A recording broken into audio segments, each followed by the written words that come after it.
We're going to move on to this story about Zelensky and Kevin McCarthy, and let's throw in Rand Paul as well. So Joe Biden has already decided that he is going to send more money to Ukraine. So for those who are not aware, Zelensky was here visiting again in DC. Isn't it interesting how you can just come to someone's country and start making demands? You know, it's like, that's just like if I went to your house and I started making demands to you and telling you this is how it's going to be. That's what it feels like. Let's get started with this report here. Now, this is from Jake Sullivan. He's the White House National Security Advisor, announcing that Biden is going to give more money to Ukraine. And then we'll get into this whole riff about the government shutdown and Kevin McCarthy and Rand Paul. Values that the American people hold so dear. Following up on that speech at the UN earlier this week, today President Biden is hosting President Zelensky of Ukraine here at the White House, where he will emphasize the continued need for the American people to step up and support Ukraine as they battle on the front lines of the free world. Today's meeting will be the 6th in-person meeting between President Biden and President Zelensky, and it's President Zelensky's 3rd visit to the White House during the Biden administration. Of course, they have talked many times over the course of the past year and a half by phone, on video, and our teams are in constant daily communication. This meeting comes at a significant moment as Ukrainian forces continue to make progress in their counteroffensive, and just after Russia launched yet another brutal wave of airstrikes against five cities in Ukraine that hit critical civilian infrastructure and knocked out power for many people in many different parts of the country. To help defend against assaults like this one, assaults from the air, President Biden will announce a new package of military assistance today that includes significant air defense capabilities to help Ukraine protect its people. These capabilities will help Ukraine harden its defenses ahead of what is likely to be a tough winter, filled with renewed Russian attacks on Ukrainian critical infrastructure to try to deprive innocent people of necessities like heat and electricity. The best way for Ukraine to protect the people in their country is to end the war. No more civilian casualties.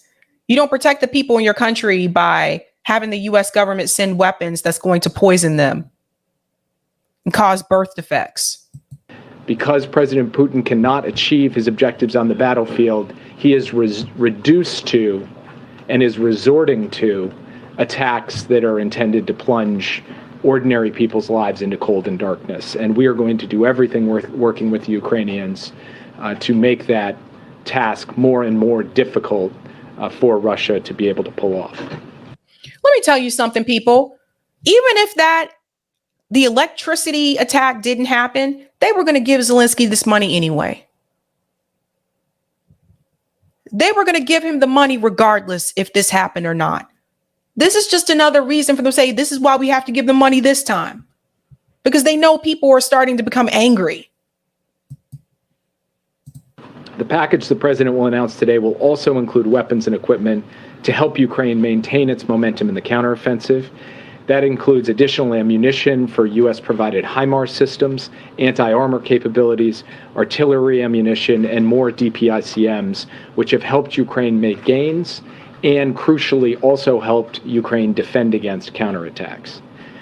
President Biden and President Zelensky will also discuss our joint efforts to support Ukraine's economic recovery, and he will introduce a special representative for Ukraine's economic recovery, Penny Pritzker, who will focus on engaging the private sector, partner countries, and Ukrainian counterparts to generate international investment in Ukraine and work with Ukraine to make the reforms necessary to improve Ukraine's business climate. To improve Ukraine's business climate. You guys hear this? Biden, of course, is also looking forward to hear directly from President Zelensky in person his perspective on the war and the road ahead, and all of the more specific operational issues that have been a feature of all of their conversations over the course of the past year and a half. Above all, though, President Biden wants to use today to reaffirm his commitment this administration's commitment, this country's commitment to continuing to lead the world in support of Ukraine for as long as it takes. And that's what he intends to do today. And with that, I look forward to taking your questions. Yeah. Thank you. Okay, so yes, that is Jake Sullivan there. So he was responding, letting everybody know what the plan was. So he was warning everyone ahead of time that Joe Biden was going to go ahead and approve another package for Ukraine. Now, there has been strong opposition towards this coming from Kevin McCarthy and Rand Paul, to name a few. Now, Kevin McCarthy, obviously, there's this debate over the budget, and Kevin McCarthy feels that this is too much. This is enough. We need to not give them any more money. So there's a lot of tense feelings right now in DC. If they do not reach an agreement on the budget, we could be looking at another government shutdown. And I say another just to remind you, it's not like this has not happened before. But when that does happen, that does mean that certain people that have certain government jobs would not be able to go to work, meaning they're not going to get paid as well. So Kevin McCarthy actually had, is this the interview? Yeah. Oh, ABC News. ABC News had a discussion about the situation with Kevin McCarthy and Matt Gaetz as well. Matt Gaetz has been putting a lot of pressure on Kevin McCarthy. Basically, some of these members of the Freedom Caucus, they've actually been doing what we wanted the squad to do to establishment Democrats in DC. So I want to get into this particular clip here because there's something that Kevin McCarthy says here that I kind of was just like, yeah, that makes a lot of sense. Let's go ahead and get into this. Potential government shutdown. The clock is ticking down. Another setback for Speaker McCarthy. Hardline Republicans blocked a defense spending bill from advancing as McCarthy struggles to get enough votes from his own party. Senior congressional correspondent Rachel Scott is on Capitol Hill with the latest. Good morning, Rachel. George, good morning. And this was a major defeat for House Republicans overnight. They couldn't even get enough votes to pass their own defense spending bill, raising even more questions about whether Speaker McCarthy can get the votes to avoid a government shutdown. This morning, with the clock ticking, House Speaker Kevin McCarthy facing increasing pressure to unite his party and avert a government shutdown. I don't think it's right that government shuts down, and that's why I'm doing everything in my power to make sure that doesn't happen. But the rebellion within his own ranks leaves McCarthy in a perilous situation. This could have been the same rebellion that the squad could have done to people like Nancy Pelosi or Hakeem Jeffries. Some even calling him a weak speaker, threatening to oust him. Kevin McCarthy would never put anything above his own power and his own ambition. He's not just an ineffective leader, but a morally bankrupt one. It's the biggest test for the speaker since the debt ceiling showdown, with members of his own caucus demanding deeper spending cuts and stricter border policies, both non-starters for the Democrats in the Senate. Slapdash, because it's not a serious proposal for avoiding a shutdown. The Republican proposal doesn't include any of the $24 billion the White House is requesting for Ukraine. McCarthy preparing to meet with Zelensky tomorrow, making no promises. Will you commit to another round of funding for Ukraine? Is Zelensky elected to Congress? That part right there. First time I found myself agreeing with Kevin McCarthy. This part right here. That's the question we all need to start asking. Promises. Will you commit to another round of funding for Ukraine? Is Zelensky elected to Congress? Is he our president? I don't think I have to commit anything. If the government... We need to ask that question. Is Zelensky elected to Congress? This is this button right here. It's starting to really tick some people off. And that's what I said earlier. How dare he? How you just going to come to someone else's country and start making demands? You need to give me this money. It's not enough. It's not enough. And we're going to get to Cy Hirsch's article where he points out that the only thing that's keeping this war going is Zelensky. Let's continue. Does shut down, more than 4 million government workers could lose pay, including some military troops and members of law enforcement. Money would run out for disaster relief, and 10,000 children would lose access to Head Start. With time. No, they would not. Let's go back to this. I want to go ahead and debunk something here because I want to show you how they try to play the American people. Down, more than 4 million government workers could lose pay, including some military troops and members of law enforcement. Money would run out for disaster relief, and 10,000 children would lose access to Head Start. Pause. Disaster relief and Head Start. Okay. They said money would run out. Nah. Because let me tell you how this is BS. Money doesn't run out. We have an $865 billion defense budget. There's plenty of money. They just don't want to use the money for the people. They want to use the money for the military industrial complex. But mainstream media is never going to tell you that. And would lose access to Head Start. With time running out, some Republicans now begging the hard-right members of their party to reverse course. He came here and we took an oath when the 118th Congress began to do the people's work and to govern. And right now, we have certain individuals holding that work hostage. So Congress has just 11 days to avoid a government shutdown. Pretty much every Democrat and Republican here on Capitol Hill wants to avoid this, but they cannot figure out a solution on just how to do it, George. Okay, Rachel, thanks. Also today, Attorney General Merrick Garland on Capitol Hill. No one cares about Merrick Garland. Now I want to move on to this next piece here. Rand Paul has been very vocal that he does not want to give any more money to Ukraine. And it always takes, and you got to be careful with this too, because this is what Dr. Shiva was referring to when he said that they create our own heroes. That's why I tell you, don't look at these people as heroes. Not Rand Paul, not Bernie Sanders, none of them. These people are doing what they're supposed to do to give us the impression, the illusion that we do have a hero in there, but we really don't. All these people are bought and paid for. But that being said, he is willing to disagree with the funding in reference to Ukraine. So let's go ahead and bring up this clip here.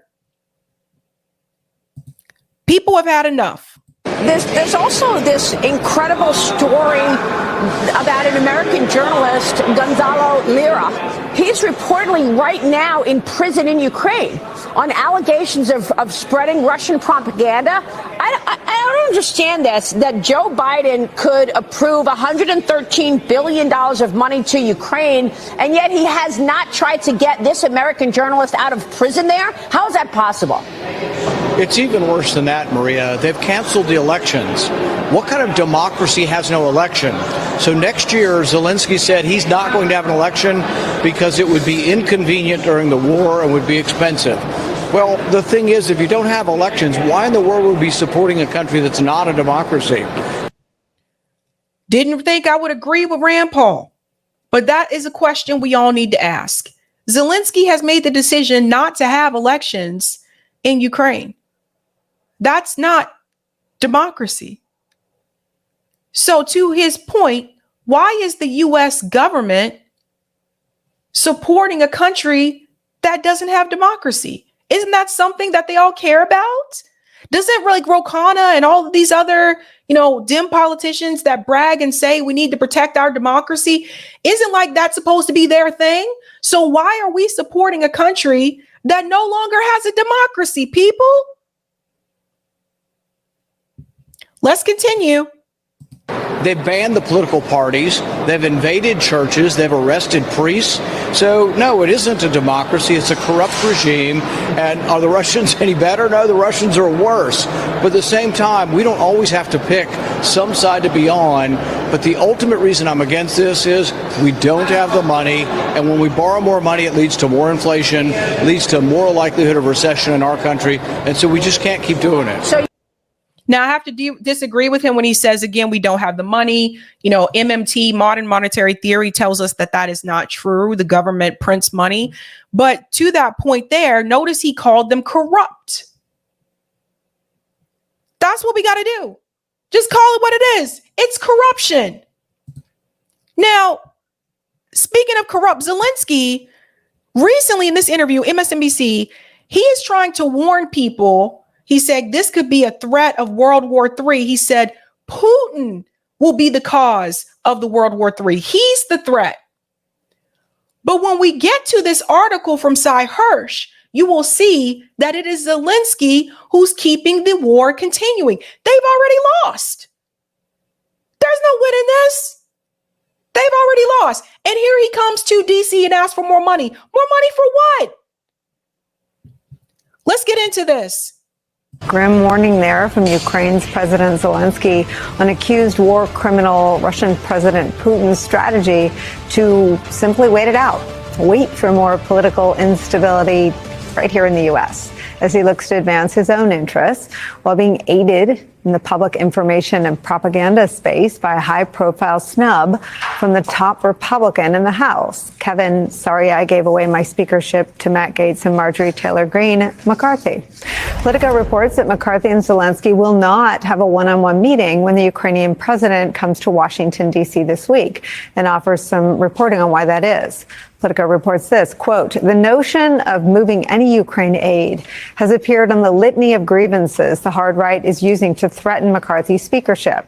And even Marjorie Taylor Greene, one of McCarthy's top allies on the right, told Playbook recently that no amount of border funding could compensate for another injection of U.S. taxpayer money overseas. So you see what's happening here? You have members of the Freedom Caucus threatening Kevin McCarthy's speakership if he agrees to this funding for Ukraine. This is exactly what the squad should have done. And another thing, we need to wait and see when they finally do the vote. We need to wait and see how the squad members vote on this round of funding to Ukraine too, by the way. So they basically they're holding Kevin McCarthy hostage, which is exactly what the squad could have done in reference to Nancy Pelosi and can do in reference to Hakeem Jeffries. Because say what you want about the Matt Gaetz and Marjorie Taylor Greene, they don't give a fuck. And apparently their constituents seem to be happy with what they're doing. And calling the battle against Russia's invasion, quote, a war that should be over. McCarthy this afternoon confirmed that when he does see President Zelensky on Thursday, it will be in a group setting, a bipartisan group, that the GOP position on aid for a U.S. ally in a hot war with Russia is being driven by Marjorie Taylor Greene is only the second most outrageous part of this story. Here's Zelensky on the stakes of withdrawing U.S. support. I just think they're not supporting only Ukraine alone. If Ukraine falls, Putin will surely go further. What will the United States of America do when Putin reaches the Baltic states? Well, we wouldn't have to worry about this if you guys would have just accepted the negotiation, the peace agreement in the very beginning. We wouldn't even be in this situation. You know, just when he reaches the Polish border, he will. This is a lot of money. We have a lot of gratitude. What else must Ukraine do for everyone to measure our huge gratitude? We are dying in this war. Look, if Ukraine falls, what will happen in 10 years? Just think about it. If the Russians reach Poland, what's next? A third world war? We are already the brink of the third world war. That happened when you guys decided not to accept the peace negotiation. It just, you know, oh, and by the way, I thought this guy spoke English. No, like last time he was here in DC, he was speaking English. Now he no speak. I don't think this guy is who he says he is either. I feel like this guy is corrupt. Where's all this money going? How do we know that this is all being used in the places that it's supposed to be used? If we've given you billions and billions and billions of dollars and you still losing now, it's time to hang it up, bro. It's time to hang it up. But not even the very real threat of a third world war could stop the GOP frontrunner Donald Trump from gushing when he heard about Vladimir Putin's warm fuzzies for him. Trump telling NBC News this, quote, well, I like that he said that because that means what I'm saying is right. Republican Party leaders in the U.S. bending to Putin as United States ally and Democratic leader of Ukraine, President Zelensky prepares to make a personal appeal before the United Nations General Assembly here in New York tomorrow for our continued support is where we start the hour with some of our favorite experts and friends. Retired four-star Army General and MSNBC military analyst Barry McCaffrey joins us. Joining me at the table, Democratic Congressman Eric Swalwell of California is here, and writer-at-large for The Bulwark and MSNBC political analyst Tim Miller is here. Congressman, I start with you. It's embarrassing, right? It's not just the Marjorie Taylor Greene keeping Kevin McCarthy from pledging ongoing support for an ally in the region. It's at the same time Trump playing coochie-coochie-coo with Putin over his compliments in an interview. This woman has no energy. I don't know how she got this job. She must have known someone. But the point that I want to make is this. No, it's not embarrassing. It's not embarrassing to push back on the Speaker of the House. What's embarrassing is that we keep giving billions and billions of dollars to this guy. That's what's embarrassing. I'm sorry. I don't know who hired this woman. When you see Zelensky, what do you say about that? I'm sorry. I'm sorry that, the person who's second in line to the presidency has reduced himself to such a weak, pathetic position. We're talking about, a potential World War III, and the line for freedom is in Ukraine, and the tip of the spear is what we're doing to help Ukraine. So McCarthy leads a Putin bloc in Congress. And Donald Trump, by the way, when he says, I'll end this conflict within 24 hours, Vladimir Putin hears two things. One, I should stay in this conflict until, at least the next presidential election. He's got the men and the ability to just grind it out. And so there'll be more, dead children because Putin's going to stay in. And two, let me pause there. First of all, Eric Swalwell, I can't believe this guy ran for president. But two, notice how he uses the children trope. There would be more dead children. Is that not an issue with the uranium shells that they've chosen to send over to Ukraine that causes cancer and birth defects? Do you still care about those children in reference to that? He says they're so predictable. So predictable. The women, the children.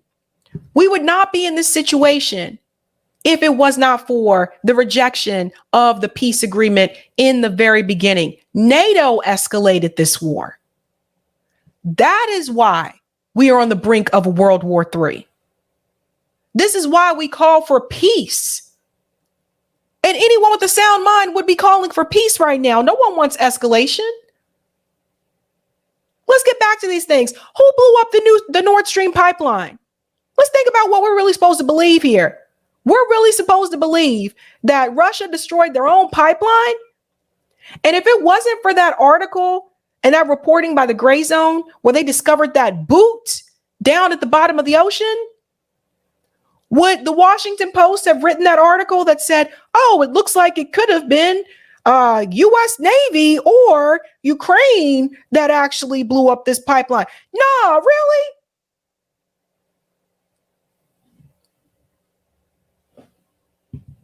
I can't believe this guy ran for president. I know how to get Donald Trump elected because I helped him do it last time. If Kevin McCarthy and his conference are so hell-bent on going after China, which really does unite the Congress, the best way to keep China out of Taiwan is to show strength in Ukraine. If we pull out of Ukraine, not only could we see further losses in Europe, Xi and China would certainly see a green light to invade Taiwan. And then that's a real World War III scenario. I'm just going to say this for the 20th time. How can you invade a region that is a part of your country? It's just like, I'll say it again. Taiwan is a part of China. So I guess my question is, if we know what Putin was willing to do to help a reality TV star win in 2016 because he feared a Hillary Clinton presidency, and we know how willing Trump was to publicly embrace it, Putin, if you're Russia, if you're listening, we also know that this time the stakes are so much higher for each of them. Trump is running to stay out of jail, and Putin is running to prevail in a hot war against America's allies. Do you worry about a failure of imagination to protect the country against what those two will do together? We were too late to call out the disinformation, the hacking, the leaking, the dumping campaign that Putin led in 2016. And I faulted, the Obama administration in many ways for holding back because they heard Donald Trump say the election was going to be rigged, and they felt like if they called Russia out, it would validate Trump's concerns about a rigged election. We can't do that. We need to call out Russia every time we see it. And we also need to make sure that the private sector, social media companies, are also called out if their platforms are being used to launder Russian disinformation to get a preferred candidate in a presidential election. Ding, ding, ding, ding, ding. I hope everybody heard that part. That was the part I wanted you to hear. There is Eric Swalwell, who is a Democrat, saying that we need to monitor these social media companies too. Way to say the quiet part out loud, Eric. Way to say the quiet part out loud. Now, Cy Hirsch dropped this article this morning, and I want to tell you what's really happening in Ukraine. Zelensky's bad moment. The Ukrainian leader resorts to lies and threats at the tail end of a failing counter-offensive. We're not going to read the entire article because this is one of the paid articles, but I'm just going to go right to the, I got to sign in again. I got to sign in. Hold on. Eric, you're going to have to sign out or, switch accounts. There we go. Sorry, guys. I thought I had this up. There we go. Whee!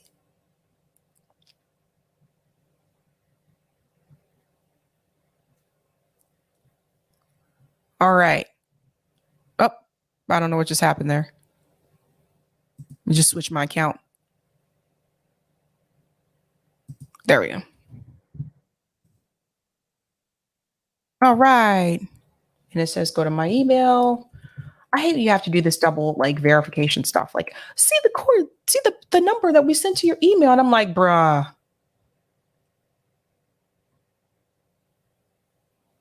Okay. There we go. Thank you. All right. We'll try this again. I'll just do it over here. Should take me there. Okay, I'll have to do it. I'll have to share my screen to do it. Sorry, Eric. It's just because it's a paid one. That's how it is. Okay, so let's get back into this article. Zelensky's bad moment. So I'm just going to put this up here.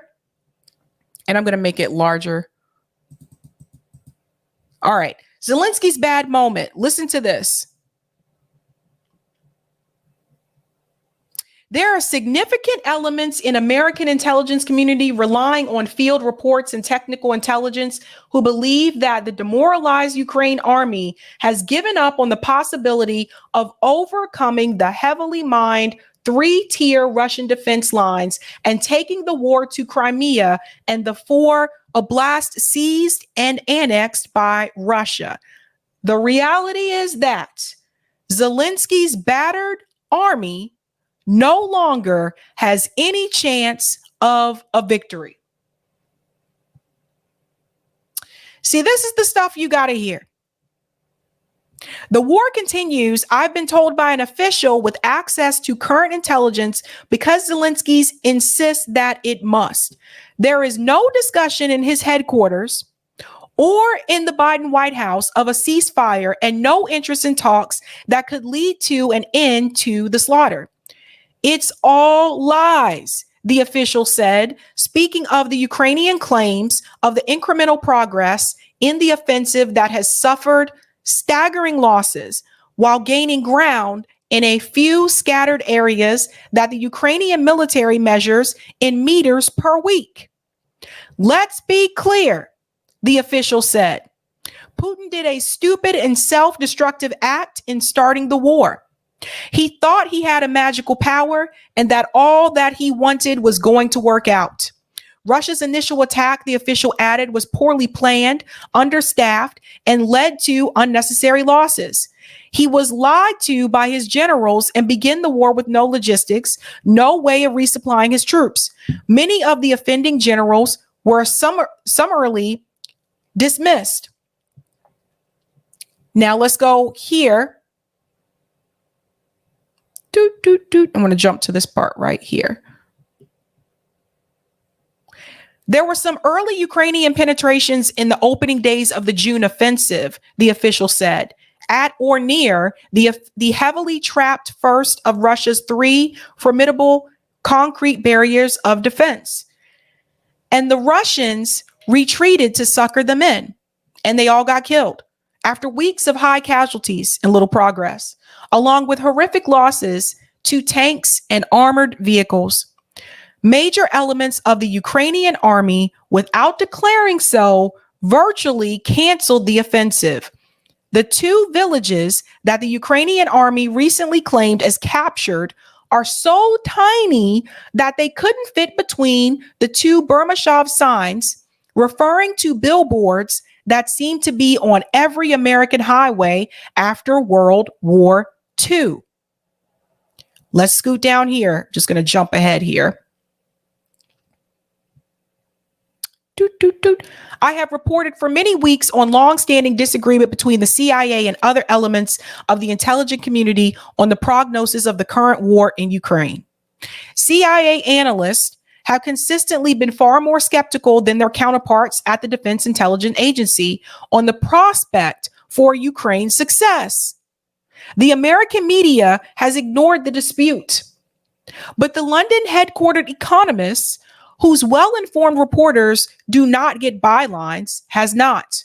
One sign of the internal tension inside the American community emerged in the magazine's September 9 edition when Trent Mall, the DIA's director of analysis, gave an extraordinary on-the-record interview to The Economist in which he defended his agency's optimistic reporting on the Ukraine war and its troubled counteroffensive. Let's go down here. I just want to jump forward.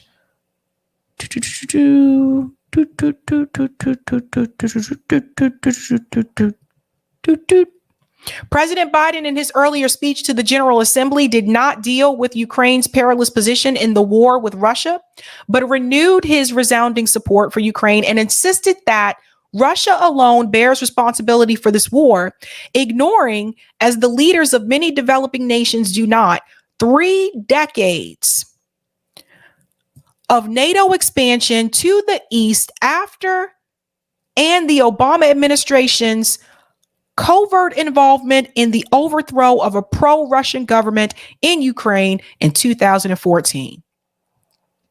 The president may be right on the merits, but the rest of the world remembers, as this White House seems not to, that it was America that chose to make war in Iraq and Afghanistan with little regard for the merits of its justification for doing so. Meanwhile, a relentless Zelensky, in an interview last week with a fawning correspondent of 60 Minutes, once the pinnacle of aggressive American journalism, depicted Putin as another Hitler and falsely insisted that Ukraine had the initiative in its current faltering war with Russia. And it goes into that interview. I want to jump ahead here. And this is what I want to highlight. The truth is, if the Ukrainian army is ordered to continue the offensive, the army would mutiny. The soldiers aren't willing to die anymore. But this doesn't fit the BS that is being authored by the Biden White House. This part right here, I also want to highlight for you. The war is over. Russia has won. There is no Ukrainian offensive anymore, but the Biden White House and the American media have to keep the lie going. Cy Hirsch, ladies and gentlemen. That's what they don't want you to see. That's what they don't want you to know. Now, unfortunately, that article that I was just reading, you have to pay for that article. When I opened it up on Type VNC, you'll get like the snippet. If you look for Seymour Hirsch on Substack, you'll get the intro, but you won't be able to see the entire article. So I am one of the paid subscribers. So that's why I did want to make sure I did read that to you guys, because I wanted you to get that information. So that it's already over, guys. But he's still coming here asking for money. Everybody needed to hear that.